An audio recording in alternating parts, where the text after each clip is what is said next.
batting performance.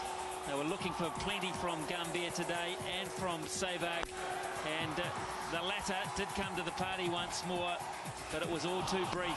Gee, when he hits it, it stays hit. He's got superb timing. Had a life there with Vittori right on the perimeter of the circle. He was able to pick up shots that were sixes, incidentally, down in Christchurch, but their ones bounced forward today in Wellington. In the end, he mistimed one bottom of the bat to Vittori at mid-off. That was the first one to go. Gambia struck one behind square for 6. We thought that might kick him into gear, but it didn't last. No timing, and he was well taken by Southey. Lovely jump there. Yuvraj Singh missed out completely in Christchurch, but today we saw signs of what he will produce throughout the summer. He lost Gambia with a lazy shot through to McCullum. And India were on the brink there of teetering, and this was a key moment because had Broome held that and stayed inside the boundary, he actually put his foot on it as he put it down. It ended up as 6. He'd have caught that. Yuvraj would not have kicked on, for that matter, if McCullum had run him out. They had a chance there. He had a bit of luck, and then all of a sudden he said to Vittori, enough's enough. You got me in Christchurch, but I've got to get you here. And one over mid-wicket, one over cover, scintillating stuff. A real boomer that went higher than the grandstands here at Westpac Stadium to bring up his 50. And as he looked to cash in over the top of cover, Oram was cool and calm and had about a foot to spare. So the best player was gone. Out came Yusuf Pathan. First ball, bottom edge onto the foot. McCullum thought that he had Jadeja there, but the third umpire saw it another way than McCullum had. They looked dangerously, the Indians, and really Dhoni tried to kick into gear, but New Zealand did bowl well at the death, it has to be said. They really did. Jadeja got 1-6 away, and then there was another one over backward point. But in the end, he didn't quite find the timing, and Guttu took a good running catch down on the deep. When India really wanted to kick in, they'd run out a lot of batting strength. Dhoni hit a couple of 4s. And Pathan, too, had a 4 on a big 6 last ball of the innings. He had a life when Guptill couldn't quite get to one. It was all action, plenty of it. But in the end, they got through to 149 for 6. New Zealand did a pretty good job with the ball. In reflection, Ian O'Brien picked up another 2 wickets tonight, and his performance was 2 for 30 from 4. And Vittori 1 for 21 from 4. The spinner, again, very hard to get away. And 1 for 36 for Southey.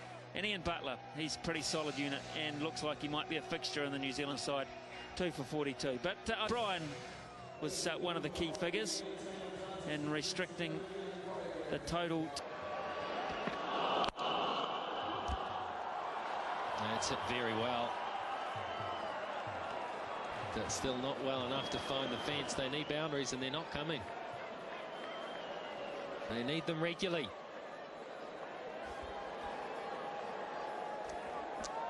Yeah, defending total, you can play around with your field a bit more when there's a little bit more room. In the last game, it was just batsmen didn't care where the boundary riders were. They were just swinging and hitting it hard.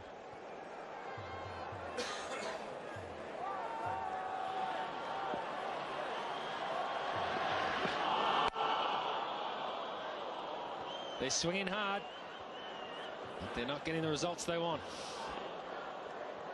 Well, it's not easy for someone to just come in there and then start whacking the ball straight away with the field spread out. Pathan's trying to do that, but there's just no timing. And even Dhoni has struggled with his timing today. And to be fair, the New Zealand bowlers have not experimented too much. They've just stuck to the basics. Good variations in pace, otherwise they've kept the ball up full most of the time. Very straight, but no timing once again. But the timing's so poor that they can sneak through for 2.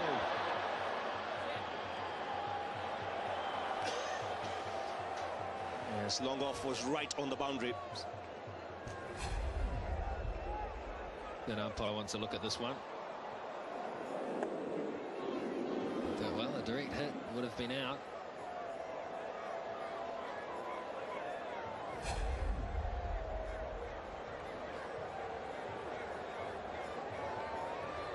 The New Zealand bowling have they've not really needed to vary it too much because there is a little bit there for the bowlers. So just keep things simple and use the conditions on offer, and they've done that pretty well.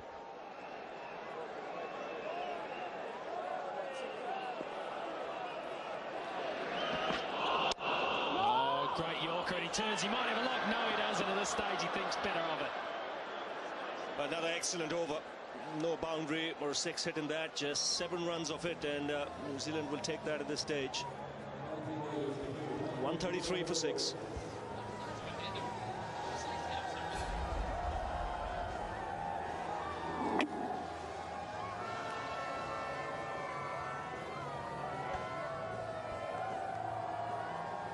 Yeah, if he'd thrown it and hit, he would have run out, but he could see that the man long on and not come up into the ring, so thought better of it and decided that the chance of missing,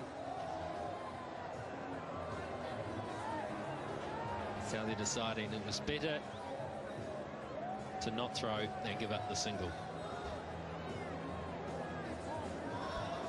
New Zealand bowling's just a little bit behind schedule when it comes to their over rate, but they've been given 5 minutes allowance from the umpires for various hold-ups for this and that. Plus the fact that wickets have fallen, that'll be taken into account.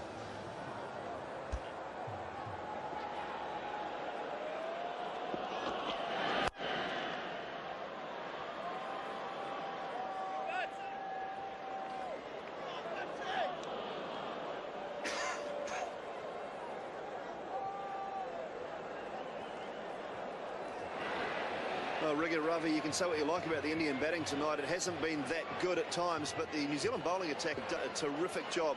Wasn't a bad start for the Indians, but they really pulled it back. I think Daniel Vittori and Jesse Ryder through the middle stages were outstanding. O'Brien's been very good, and Ian Butler's just trying to finish it off with Southey now. He's got that in a gap as MS Dhoni, but it'll be only worth a couple for him.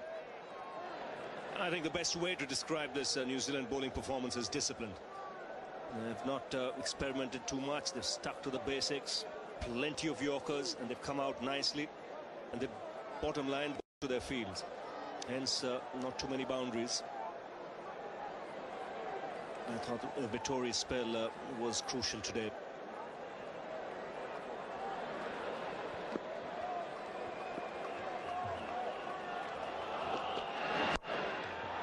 He's bashed that away as he placed in the gap. No, he gets it though. He picks up 4.